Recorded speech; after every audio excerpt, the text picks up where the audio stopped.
Assalamualaikum everyone. Today we are going to solve this problem, class 8 bifurcation.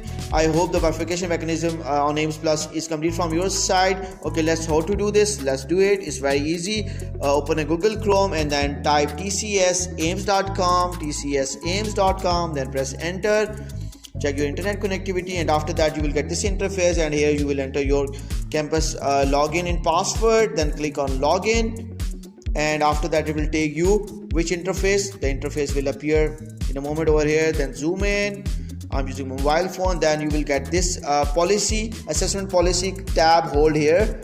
If you are using mobile phone, go back. Now click on bifurcation and undertaking request. Click on that, and after that you need to select what, class 8, and then select the term, first term, and now show all record. This will appear just like that in front of you. So I'm going to send this undertaking to this student. Send undertaking, just tap on it, just tap on this one, just tap on this one, and then tap on this one. Undertaking, email sent successfully. Thank you very much. That's how you can do it. Like and subscribe my channel. Allah Hafiz.